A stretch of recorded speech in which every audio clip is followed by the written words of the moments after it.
There was a kind of silence on that roadside that wasn't peace. It was the silence of something that had stopped fighting.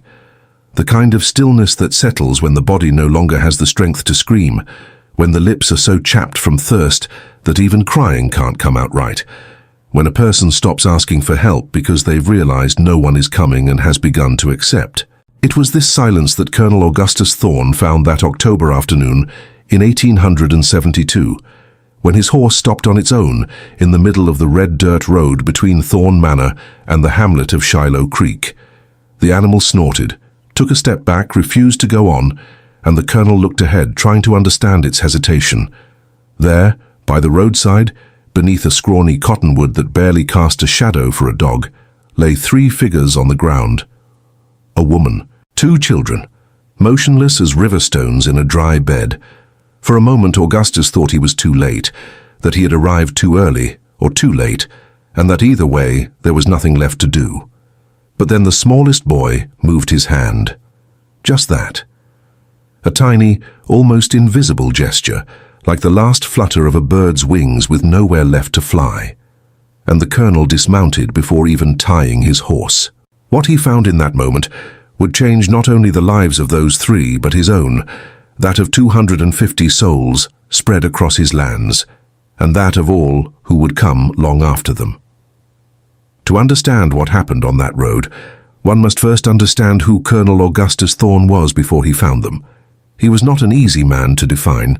In the fertile lands of the Deep South, where cotton fields stretched across rolling hills like an endless white carpet, and the wealth of the crops had built grand white mansions, tall steepled churches, and fortunes passed from father to son as both inheritance and obligation, Augustus was considered the most solid of all the masters in that territory.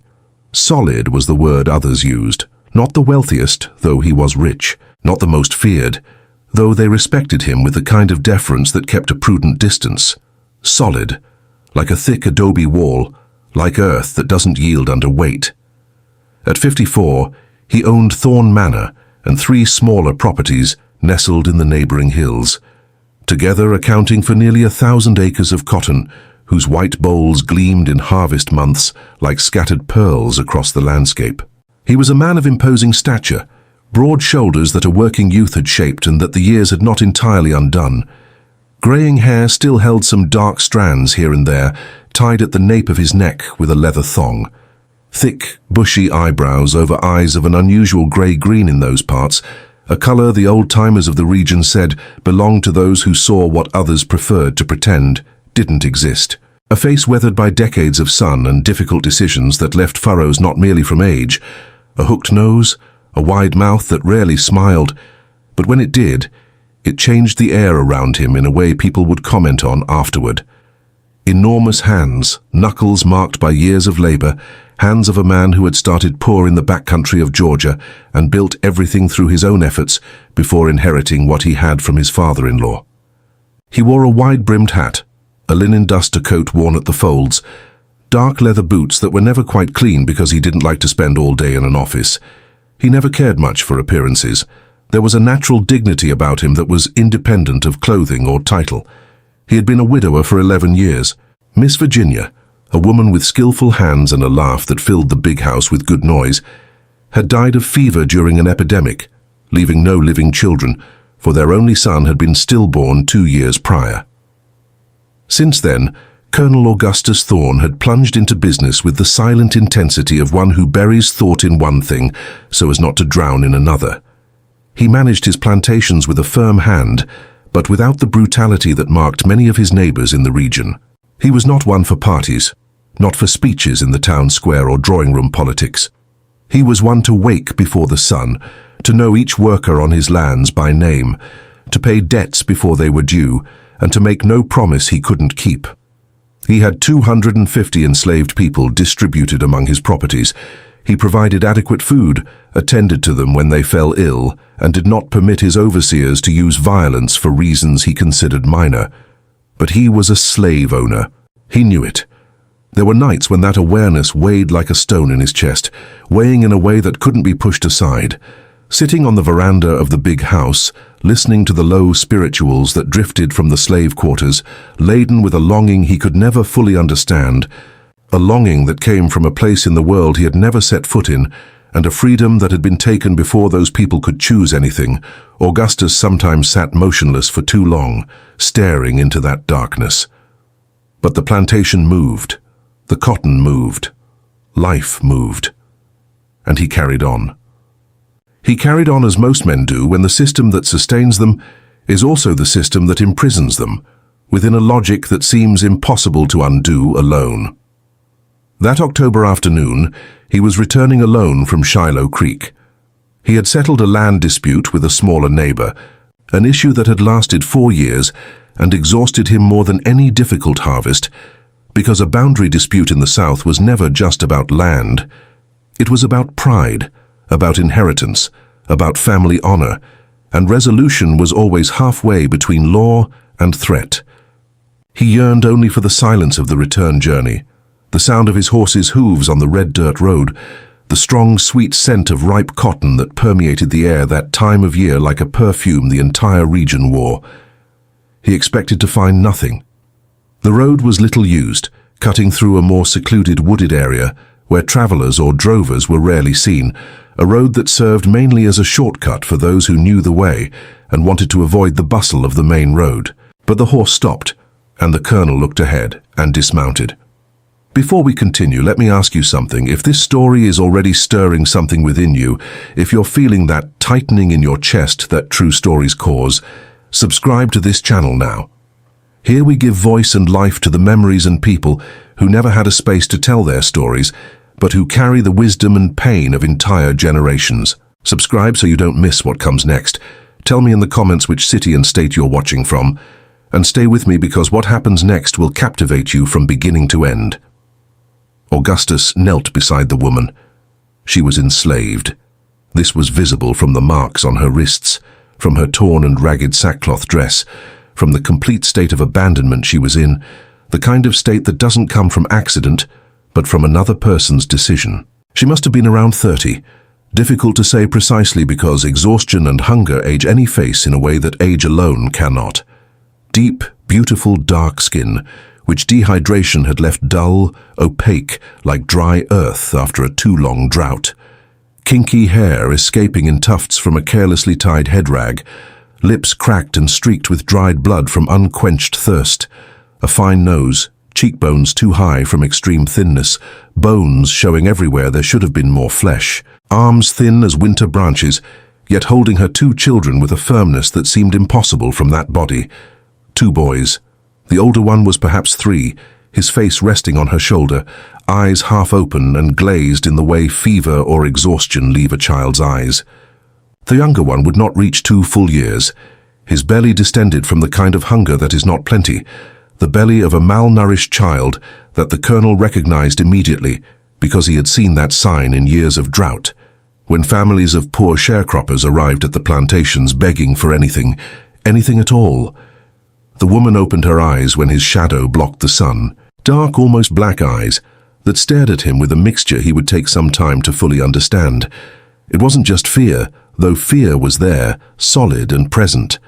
It was a kind of plea that had already transcended words, that had grown too large to fit into a voice, that was now only that immense desperate gaze, and yet, despite everything, filled with something that refused to be extinguished.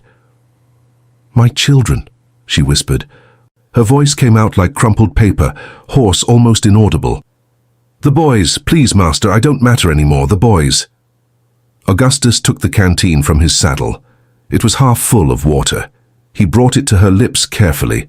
She tried to swallow too quickly and coughed violently, her whole body shaking.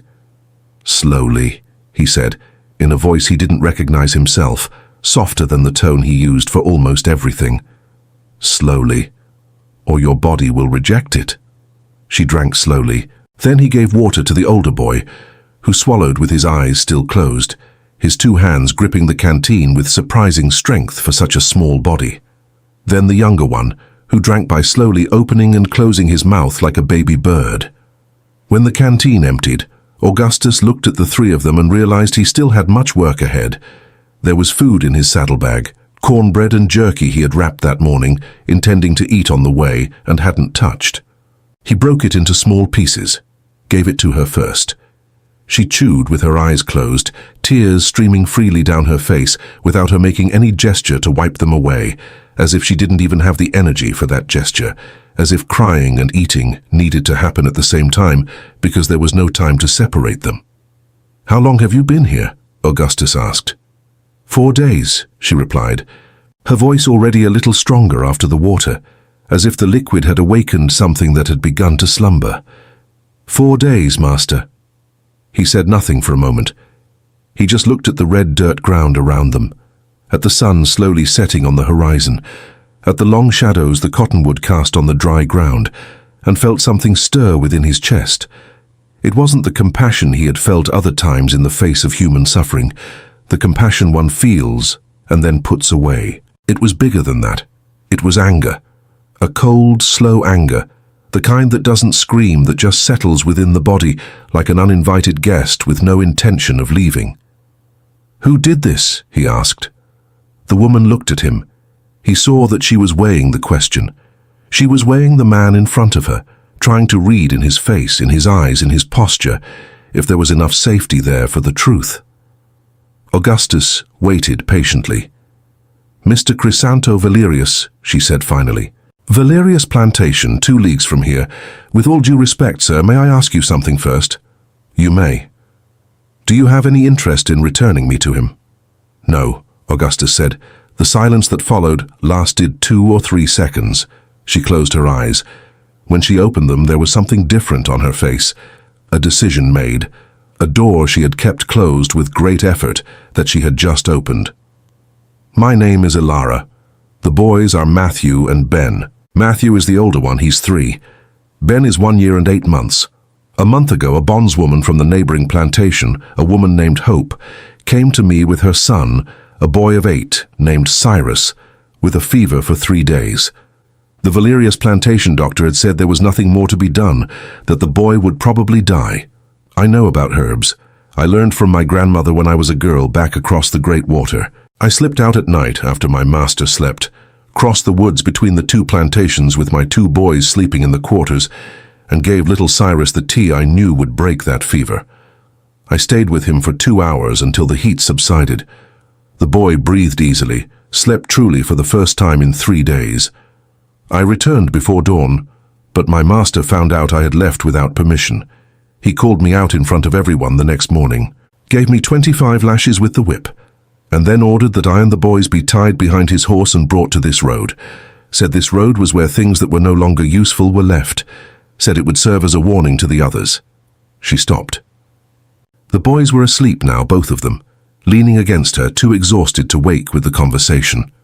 Only what she didn't know at that moment, what neither of them knew yet, was that this story had much more than 1 chapter.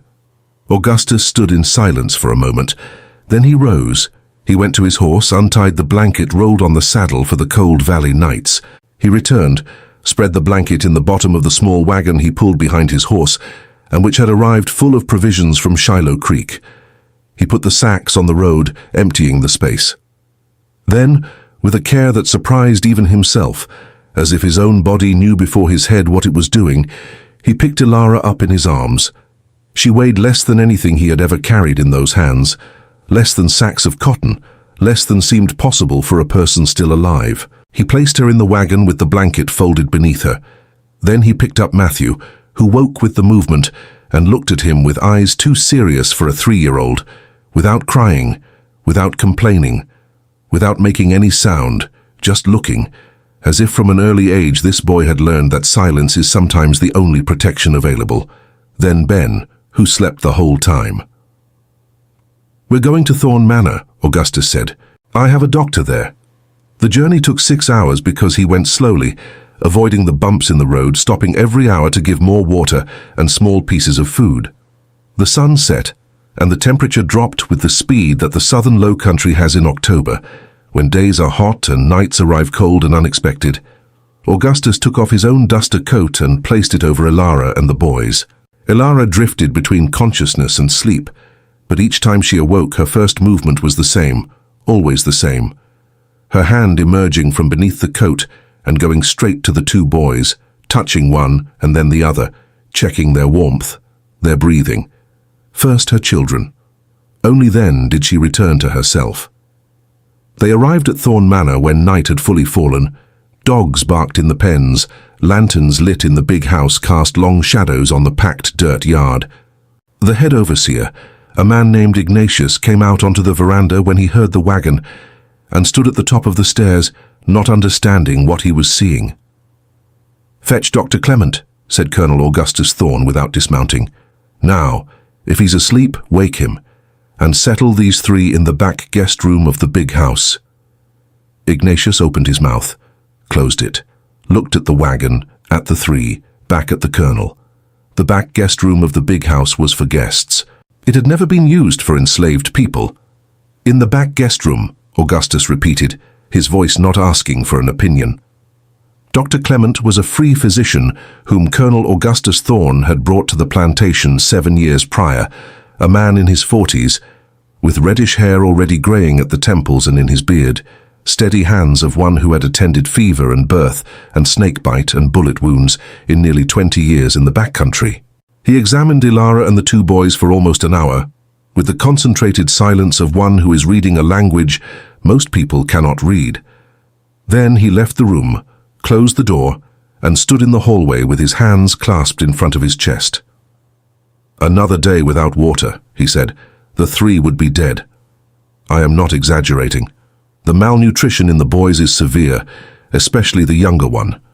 It will require weeks of care, and she has wounds on her back that are starting to infect. I need to treat them immediately." "You have everything you need and all the time you need," Augustus said.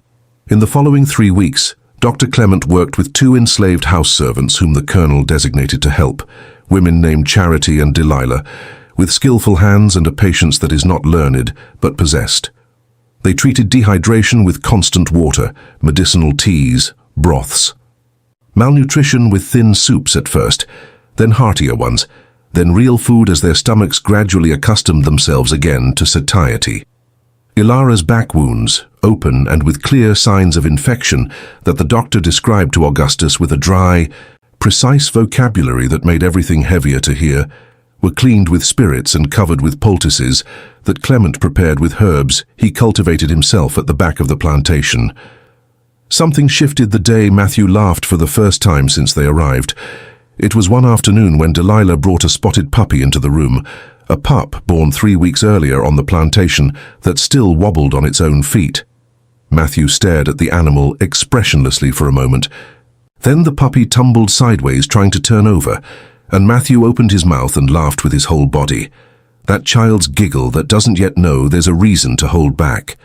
And that laughter traveled through the walls and reached the veranda where Colonel Augustus Thorn was looking out at the cotton field, and he stood listening and felt something in his chest that wasn't exactly sadness nor joy.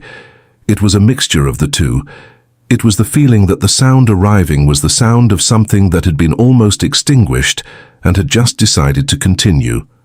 Ben took another day, but when he laughed with his whole body too. And that big house, which had been silent and empty for over a decade, now had 2 children's giggles echoing in its corridors. Augustus visited the room 3 times a day. He asked the doctor about their progress. He asked the caregivers. And when Ilara was awake and strong enough, he talked with her. He discovered she was 32, that she had been born in Virginia to an African mother who had arrived in America very young, brought against her will like all that was brought in that way, that she had learned from a girl about medicinal herbs, about the names of plants, about what each did within the human body, learned from her grandmother in the few moments the two had together without imposed labor, moments that were rare and therefore precious as gold, that the 2 boys were sons of an enslaved man named Raymond, who had been sold to another plantation 3 years earlier, and of whom she had never heard news again, that she carried this loss as one carries a wound that does not close, in silence, because in the system of the quarters there is no room for lament when work does not stop, and when lament could be costly. Augustus listened to all this with that complete attention that was one of the few things the people of Shiloh Creek said about him, with real and unreserved admiration. When Colonel Augustus Thorn listened to someone, he truly listened, without simultaneously thinking of a response. He was entirely present in what the other person said, in the details, in the pauses, in what was being said and what was being held back. In the stories Ilara told, there was a texture he hadn't found in the conversations he'd had in the last 11 years, since the big house had been without a woman's voice. It was a texture of experience that hadn't passed through a filter, of a world seen from an angle his had never reached. And the more he listened, the more clearly he realized that he had spent decades thinking he knew the entire life of his plantations, the cycles of cotton, the names of the workers, the overseers' reports, and that he had mistaken the surface for the depth. Ilara showed him, without intending to show, what lay beneath that surface he had judged to know so well. A month after the day he found her on the road, Ilara stood up from bed on her own effort for the first time. She walked slowly across the room, opened the window, and stood with both arms resting on the sill, looking out at the big house yard, at the cotton fields on the hills beyond, at the immense blue sky of the southern low country. That time of year was a color that seemed invented. Augustus was on the veranda when he saw her at the window. He stopped. She didn't know he was watching. Her face was lifted to the sun with an expression he took a moment to name. It was the expression of one who no longer expected to see that, of one who had said goodbye and was receiving something back. That decision to look at her in that moment, without her knowing, would have consequences neither of them could have foreseen. You are at one of the most important points in this story. What you are about to hear will surprise you in a way you didn't expect. If you haven't subscribed to the channel yet, do so now before continuing. Here we tell stories that time tried to erase, but which still have much to teach about what it means to be truly human. Subscribe, share with someone who needs to hear this today, and stay with me. There was something the Colonel still didn't fully know, something Ilara had held back, not out of dishonesty, but because there was a part of the story she hadn't yet been able to put into words without the words hurting too much. When Augustus called Ilara to talk that November afternoon, sitting on the back veranda of the big house away from the ears of others, she looked at him for a while before speaking. And then she told him the rest. Mr. Crisanto Valerius's punishment hadn't just been for her leaving without permission. It had been for something that in that man's eyes was more serious than the leaving itself. It was what the leaving represented. The master had called her into his study before the whipping and had said, in the calm voice of one absolutely convinced of what he says, that the problem wasn't the open door, it was the thought that opened the door. That an enslaved woman who crosses the woods in the dead of night to heal a child who isn't hers is demonstrating that she has her own judgment about when to act. That an enslaved woman who has her own judgment is an enslaved woman who will one day use that judgment for something else. That this could not be tolerated, not because that particular child was important or not, but because to permit it was to create a precedent that would spread like fire in a dry cotton field. Ilara told him this, looking out at the cotton field ahead. She didn't cry. She had cried so much in those 4 days on the road that she had the impression some reservoir inside her had dried up and would take a long time to refill. The Colonel remained silent long enough for her to start fearing she had made a mistake in telling him. Then he spoke, in the low, firm voice of one coming to a conclusion as he speaks. You crossed those woods because you knew how to heal, and there was a child in need. You were punished not for what you did, but for the fact that you had the capacity to decide to do it. That's what this man couldn't accept, not the act, the capacity. She looked at him. That's it, she said. Augustus was quiet again. Then he stood, went to the edge of the veranda, stood with his back to her looking at the cotton fields for a long moment. When he turned around, there was a resolve on his face that she recognized, the face of a man who had made a decision and would not change his mind. Ilara, there's something I want to show you tomorrow morning.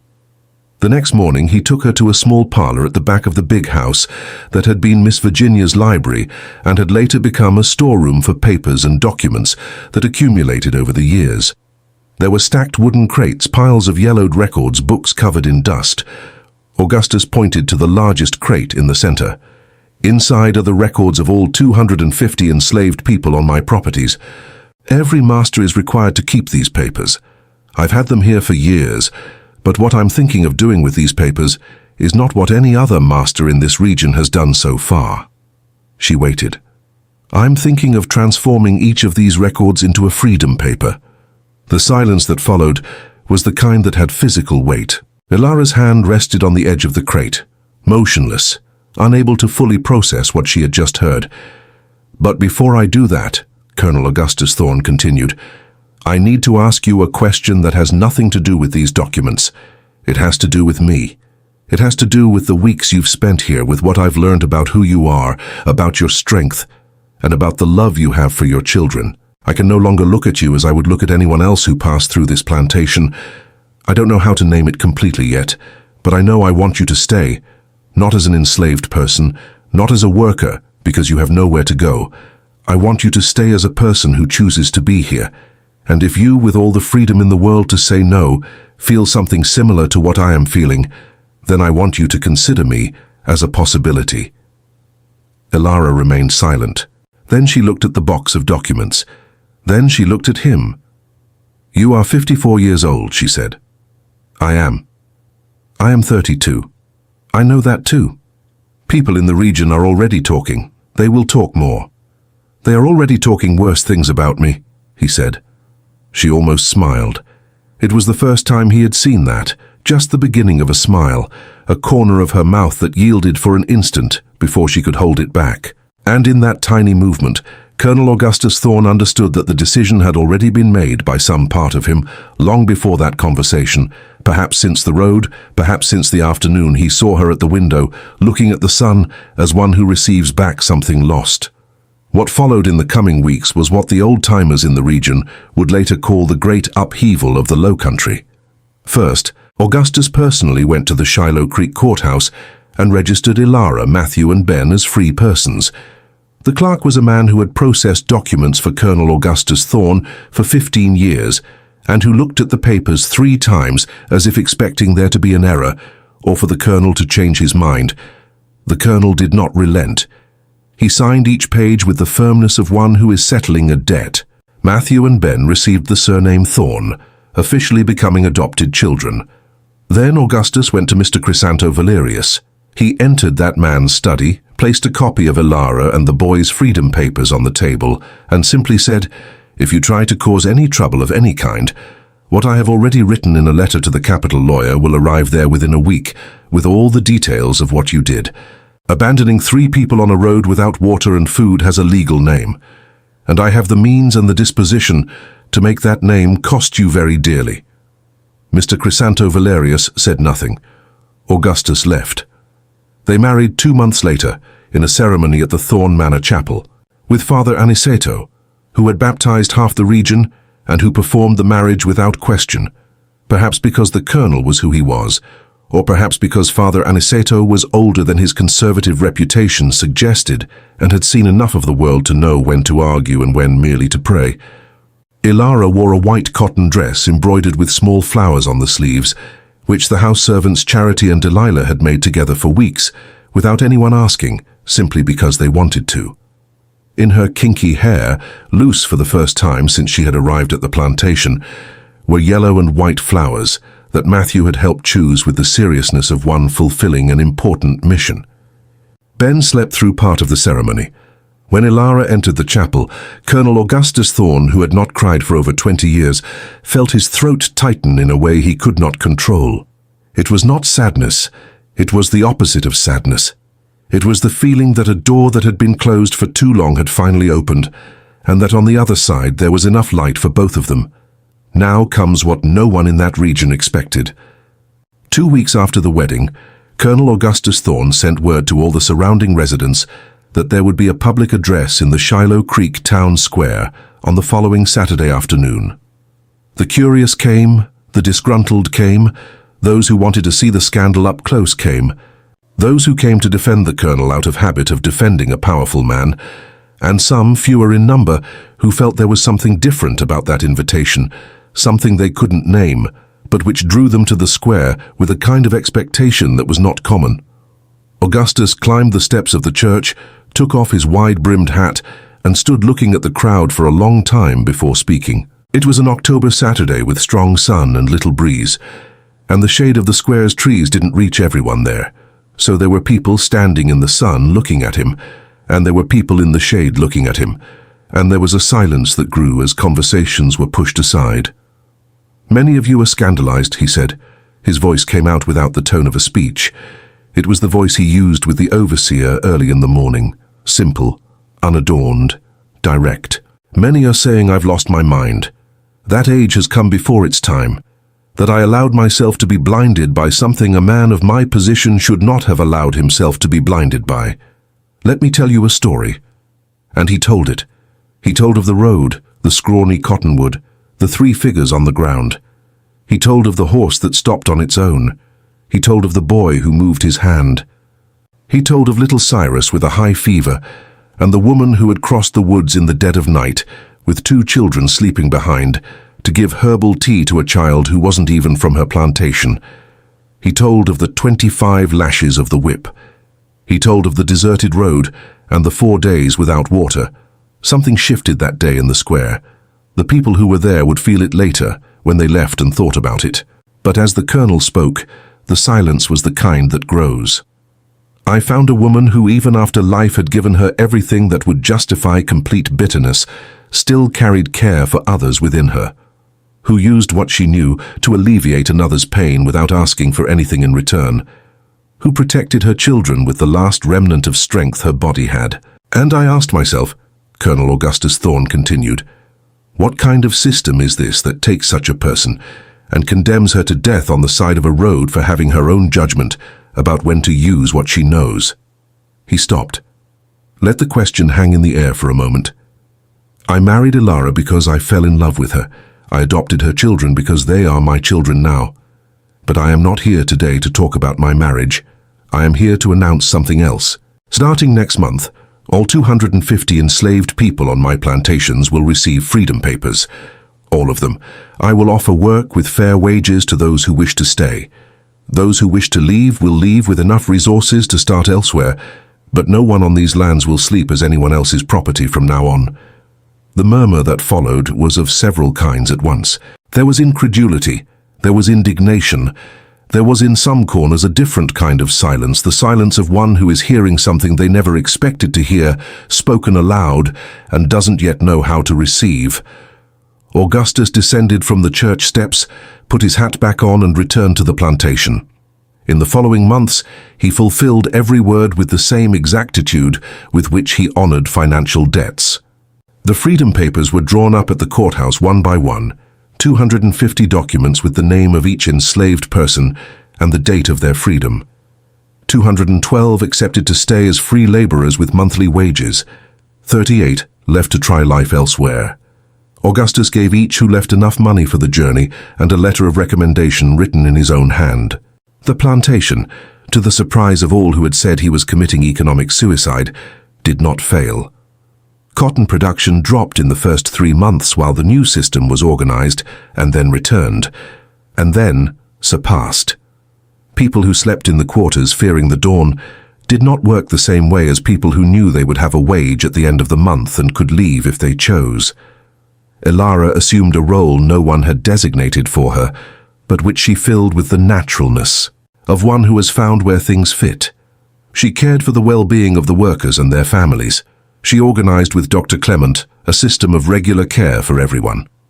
She taught the women what she knew about her grandmother's herbs, building with the doctor a repertoire of accessible remedies that reduced deaths from fever and infection that year. She began to gather the children in the back of the big house 2 afternoons a week to teach what she knew of letters and numbers, which was little at first, but grew when Colonel Augustus Thorne brought from the capital a young teacher named Manuel who had been left without a school to teach after a political dispute. Ilara learned alongside the children and immediately taught what she learned. There was something Colonel Augustus Thorne had promised himself that night on the road, looking at the 3 figures on the ground, and which he guarded with the patience of one who knows there is a right time for everything. 2 years after the liberation of the 250, Augustus learned that Mr. Chrysanto Valerius was in financial difficulties.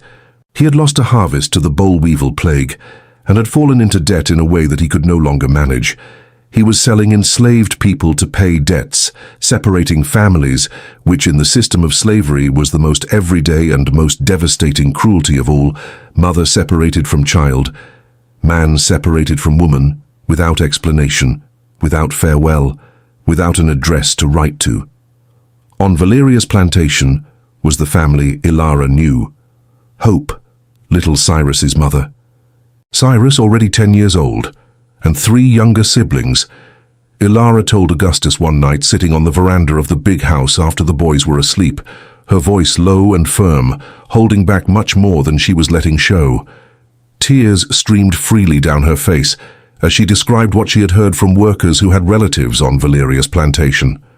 Hope was about to be sold separately from her children. Cyrus, the 10-year-old boy who had survived the fever because a woman had crossed the woods in the dead of night to save him, was going to be left behind. Colonel Augustus Thorne went to Mr. Chrysanto Valerius the next morning. He bought the freedom of Hope and her 4 children for the price Valerius asked, which was purposefully too high, as punishment for being who he was doing what he was doing. Augustus paid without haggling once. He brought the 5 to Thorne Manor, gave Hope work, gave the children schooling. Matthew and Ben grew up in the big house as sons of a man who had chosen them. They received a complete education, learned to read, write, do sums, to understand the world beyond the low country hills. Matthew had a natural talent for understanding the logic of business, for seeing how parts fit into a functioning whole. Ben was different, quieter, more observant, and from an early age it was clear he had his mother's same instinct for perceiving when someone was suffering and knowing what to do with that perception. 4 years after the wedding, Ilara gave birth to a girl named Virginia, in honor of Augustus's first wife, and this gesture made the older women of the plantation cry without being able to fully explain why. Virginia was born with light copper skin, eyes that held both Ilara's and Augustus's at once, and a temperament that combined his firmness with her patience in a way that seemed calculated. 2 years later, Jacob was born.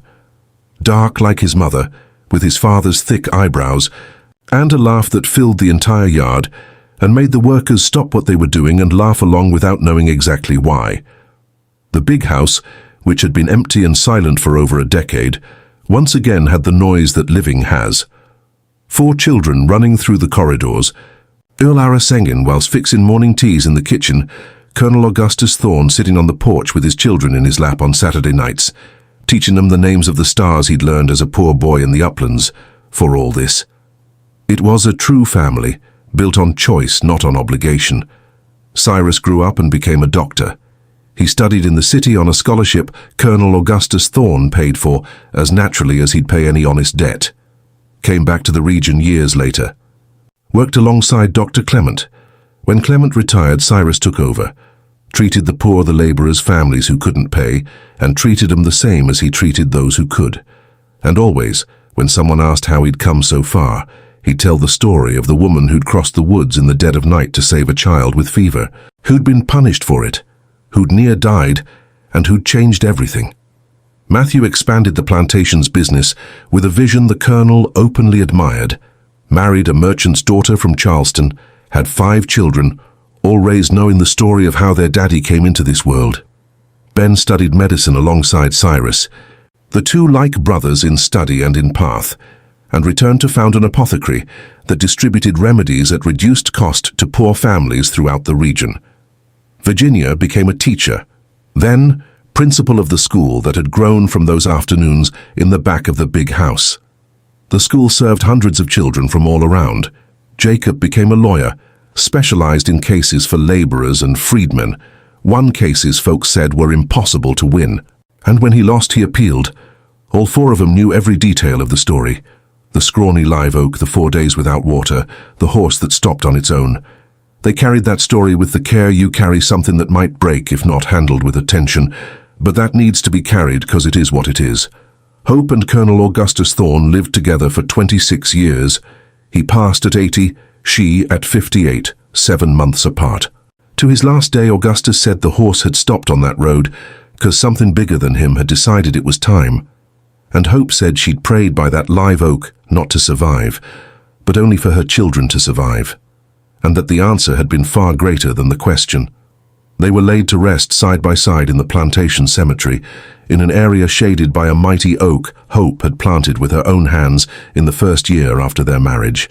On the simple stone marker, words Augustus had written on a rainy afternoon years earlier, when he still had the strength to write with the hand that had never been elegant, but had always been legible. Augustus and Hope Thorne. He dismounted his horse. She taught that dignity ain't got no master. The school Virginia founded still stands. In the entrance hall there's a painting by a local artist from the early next century. It shows a woman with kinky hair and two small boys beside her, and a man who has just dismounted his horse on a red dirt road. Between them, the scrawny live oak. Above the painting, a sentence Hope spoke in one of her last interviews, recorded by her son Jacob, in a ledger the family still keeps. The kindness of one moment can heal what generations of cruelty tried to destroy. Students who pass through that hall every day learn about cotton, about the Low Country, about the America that existed before. It was the America that exists now. And they learn there was a woman who crossed the woods in the dead of night to save a child who wasn't hers, who was punished for it, who near died, and that this act of using what she knew to ease another's pain, an act a powerful man called a threat, because it showed independent judgment, was the seed of all that came after, of freedom, of family, of the school, of the children, of the grandchildren, of the doctors and teachers and lawyers who came from that root. Hope and Augustus's descendants are scattered throughout the country today. Doctors, teachers, lawyers, merchants, professors, they all know the live oak. They all know the horse that stopped.